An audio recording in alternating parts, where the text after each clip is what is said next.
और बार बार एक आरोप लगाया जा रहा है। मैं चाहूंगा पहले आरोप सुना दें, फिर उस पर मैं आऊंगा।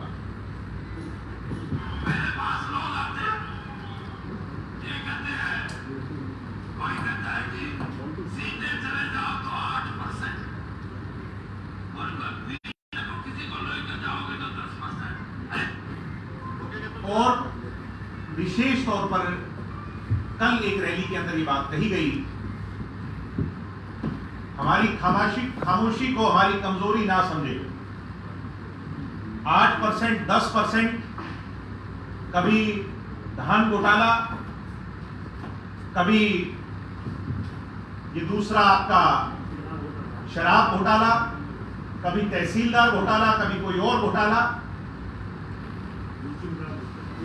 रजिस्ट्री घोटाला। 1952 में चौधरी देवीलाल जी एक्टिव पॉलिटिक्स में आ गए और देश के बड़े नेता हुए। आज लोग देवता के रूप में उन्हें पूजते हैं। उनके परिवार में हम 4th जनरेशन में। चोई साहब पर हवाला तक के आरोप लगाए गए कांग्रेस द्वारा। चौटाला साहब पर डिस्प्रपोर्शनेट एसेट्स के, कभी घड़ियों के, कभी किसी और चीज के आरोप लगाए गए। मेरे पिताजी पर भी बहुत आरोप लगे। दुष्यंत चौटाला जी पर भी विरोधी बहुत आरोप लगा रहे हैं, मगर हम खामोश थे इस बात को देख करके कि कभी ना कभी कोई कॉन्क्रीट एविडेंस, कोई बात कहता है तो उसके पीछे कुछ ठोस होता है। बहुत समय से ये लोग कह रहे हैं। अब पानी सिर के ऊपर से चला गया तो मैं आपके सामने इतना ही कहना चाहूंगा, अगले एक हफ्ते के अंदर अगर इनमें से कोई भी नेता किसी भी तरह का प्रमाण मीडिया और जनता के सामने नहीं रख पाएगा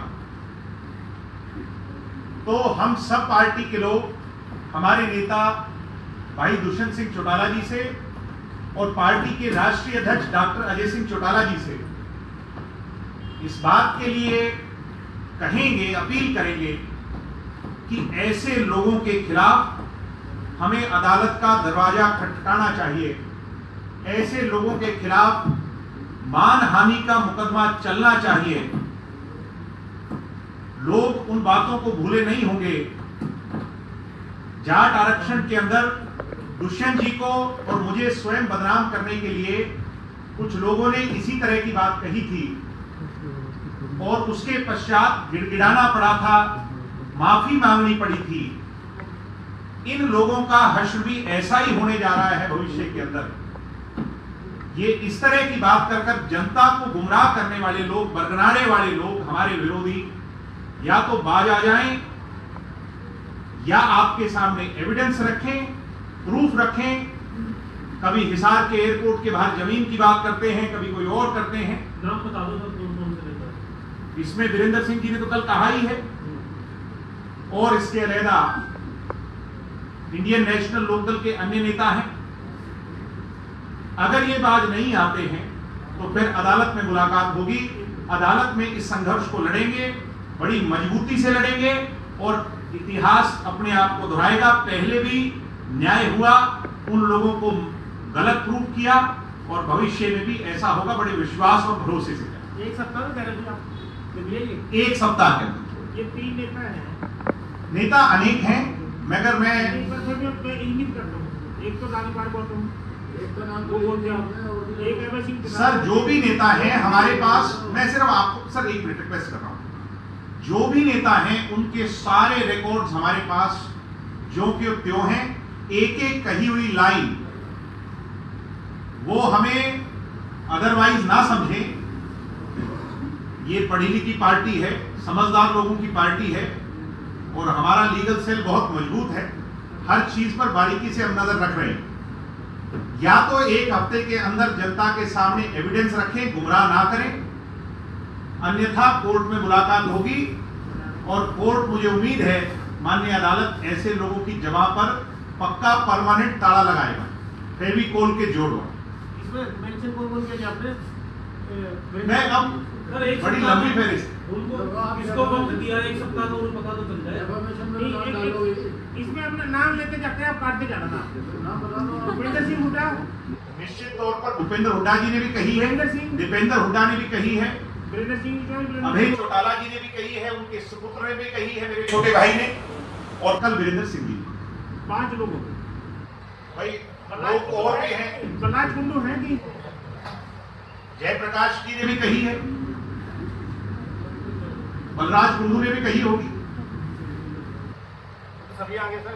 बलराज कुंडू तो ठेकेदार है, बलराज कुंडू ठेकेदार है, अगर कहीं ऐसे कोई एविडेंस है तो सबसे पहले उसके पास होगा, बलराज कुंडू के पास होगा, लेकर आकर पब्लिक डोमेन में लेके आए।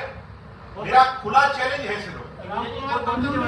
अब आप आयु वृद्ध नेता हैं, ज्यादा मैटर नहीं करते, मगर जो लोग पब्लिक डोमेन में आकर के भ्रम फैला रहे हैं, सभी लोग हैं, हमारे पास पूरा डाटा है। बलराज कुंडू को ये कह रहे हैं कि चौटाला परिवार के पास ऐसा कौन सा काम था तो इतना बड़ा अधिकार पड़ा कर दिया। चौधरी देवीलाल जी के परिवार के बारे में शायद उनको ज्यादा ज्ञान नहीं, अभी नए नए तो समय में सीख जाए। ये नए नहीं तो कई बार इस बात को कोड़ों में बोल के झगड़ा किया, लेकिन के बाद कुछ छोटे आप छाप नहीं सकते। उन्होंने ये कहा कि आप लोग छापते नहीं, उन्होंने कहा कोड़ों के बात से वहां से आए उनकी बात कर दिया, आप लोग छापते उनका अभी धमकी दे रहे ना बोलो। तो मैं ये मानता हूँ कि उनको भी जाएगा परमात्मा उन्हें सद्बुद्धि दिग्विजय जी जो वीरेंद्र सिंह ने कल अपनी रैली में गठबंधन को लेकर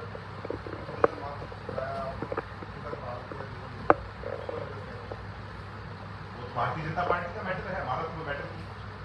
बीजेपी देखेगी, बीजेपी तय करेगी। बीजेपी के नेताओं को भी चुनौती दी है, उन्होंने तो सोनिया गांधी की तारीफ की है, बीजेपी के लोगों के करे हुए कामों को गलत बताया। कल एक बात बड़ी हास्यास्पद थी, पहले तो कह रहे थे गैर राजनीतिक गैर राजनीतिक गैर राजनीतिक, सिर्फ कृषि डेवलपमेंट, किसानों के भले, किसान शोध लिया करके कहानी खत्म हुई दुष्यंत पर। किसी भी विरोधी दल की कहानी दुष्यंत चौटाला पर खत्म होती है हरियाणा। इसका मतलब ये सब लोग डरे हुए, मैं आज खुले तौर पर कह रहा हूं, देश में सारे विरोधी मोदी के खिलाफ एकजुट हैं और हरियाणा में सारे विरोधी दुष्यंत चौटाला के खिलाफ एकजुट। देश की जनता मोदी के साथ है, प्रदेश की जनता दुष्यंत चौटाला के साथ।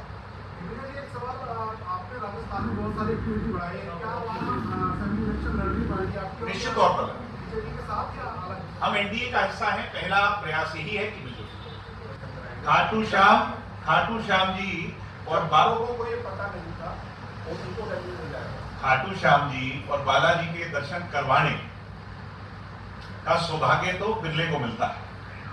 कभी आप सबका मन भी हो तो मैं आपको दर्शन करवा के लाऊं।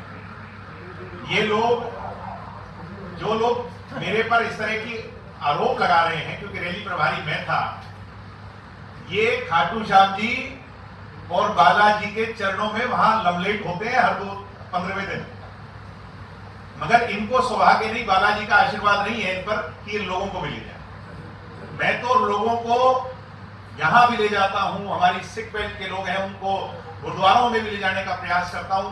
धर्म का काम अगर राजनीति के काम के साथ ही हो जाए तो इससे बुरी बात, इससे अच्छी बात क्या है?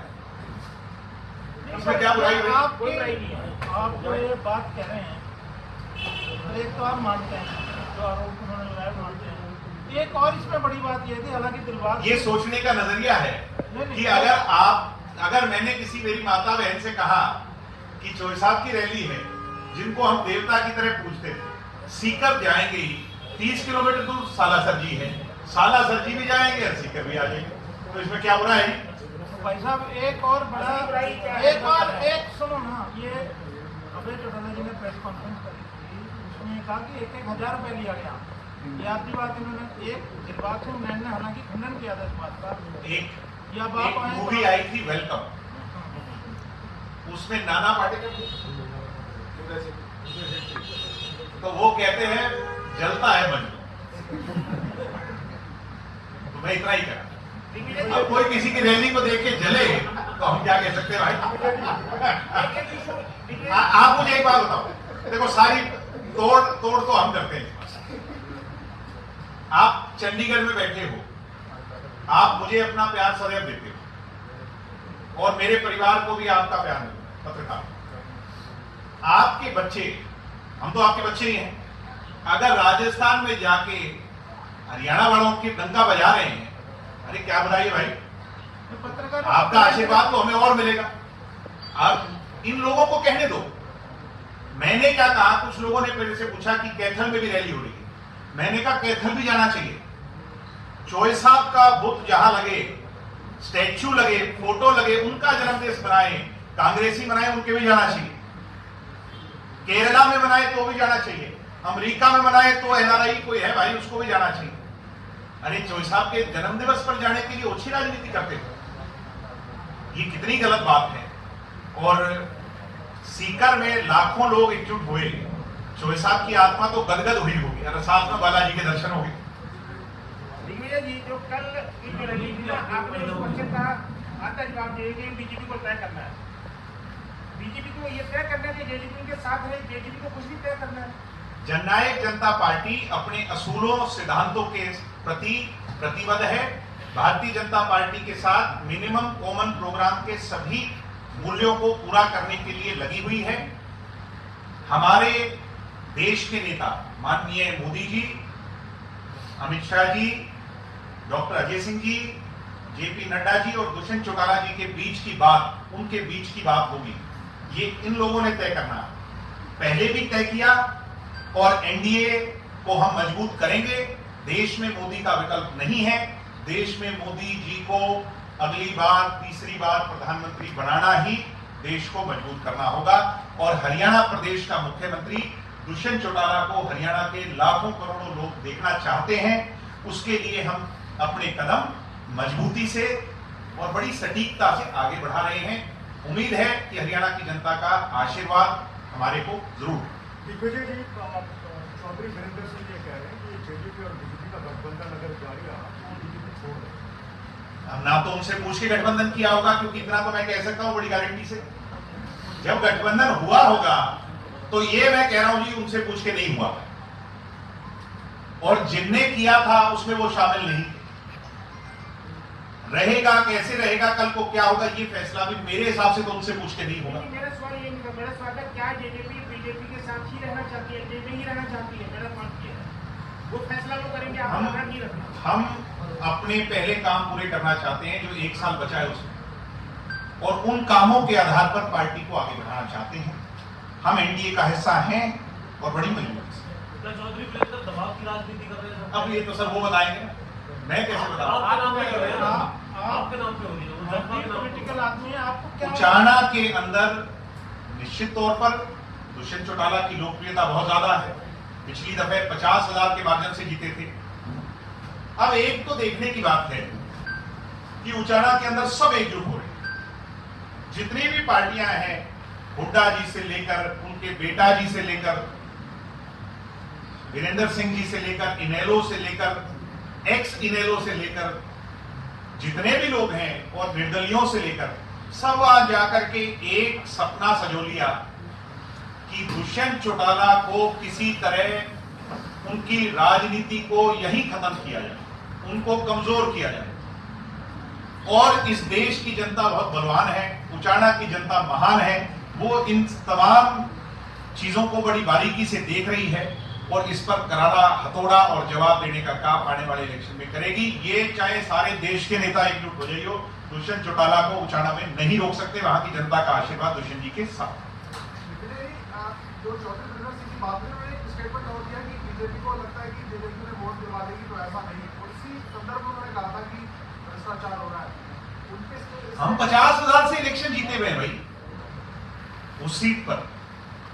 तब आप बीजेपी के साथ नहीं ये कैसा क्वेश्चन है, ये तो बड़ा अजीब सी बात है। तब आप बीजेपी के साथ भी नहीं थे। हाँ, अपने दम पर जीते हैं, अपने दम पर 17-18% वोट स्कोर किया है हमने, और पार्टी पहले से मजबूत हुई है। हमें किसी का सर्टिफिकेट नहीं चाहिए, और सभी विरोध में तो कहते ही हैं इस तरह की बात। सर, आप इस सरकार में 50% के खिलाफ आधा जो सरकार है वो आप चला रहे हो। आप फिर इलेक्शन आ गए तो आप लोग कह रहे हैं कि छात्र संघ की राजनीति की बात करने लगे। वो सरकार पे आरोप लगा रहे हैं कि 10% कमीशन खाते हैं। तो आप डेफामेशन क्यों करोगे? हाँ जी, आप जो हमारे पे आरोप लगा रहे हैं ना जी वो आप पे आरोप लगा रहे हो, सरकार पे आरोप ये लगा चला देता हूँ जी, मेरे पे आरोप हमारे पे लगा रहे हैं। नहीं, आप सरकार आपकी बात नहीं सुन रही। छात्र संघ के चुनाव अरे आप बात को अदरवाइज वो जेजेपी पे आरोप लगा रहे हैं, दुष्यंत चौटाला पे लगा रहे हैं, सरकार पे नहीं लगा रहे हैं। आपने सुनी नहीं, मैं आपको जवाब मैं तो ये पूछ रहा हूँ, इतना गैप क्यों है? डिप्टी सीएम चुनाव क्यों नहीं करा रहे सीएम से बात? कहा है कि बीजेपी जेजेपी का जो गठबंधन है, हालांकि वो पहले भी ये बात कई बार कह चुके हैं कि ये कोई नीतियों का गठबंधन नहीं है, दोनों के स्वार्थ पर टिका हुआ गठबंधन है। अभी कुछ दिन पहले उन्होंने दिल्ली में एक बार फिर दोहराया है कि ये स्वार्थ का गठबंधन है, अपने ही साथ में सत्ता में रहकर जो वायदे लोगों से किए थे उन पर कोई बात नहीं। क्या आप उम्मीद करते हैं कि भूपेंद्र हुड्डा दुष्यंत जी की तारीफ करेंगे? सर इस बात में कोई दम ही नहीं है। हमने 75% कहा था, अब अदालत में पेंडिंग है, उसमें मैं क्या कर सकता हूं या पार्टी क्या कर सकती है? हमने लागू किया, महिला को आरक्षण कहा था लागू किया, हर वो काम तो किया। स्वार्थ का किस बात का है जी? हमने 5100 पेंशन कही थी और हम इस बात को कह रहे हैं कि उसके लिए प्रतिबद्ध हैं। अगर हमारे 46 विधायक होते, भूपेंद्र हुड्डा जी के 2 दफे रहे, क्या वो बढ़ा पाए? उनसे ज्यादा हम पेंशन को बढ़ा चुके हैं। ये तो आप अभी कह रहे हो ना, 5 साल तो निकलने वाले हैं। सर मुझे उम्मीद है कि अभी भी पेंशन बढ़ेगी।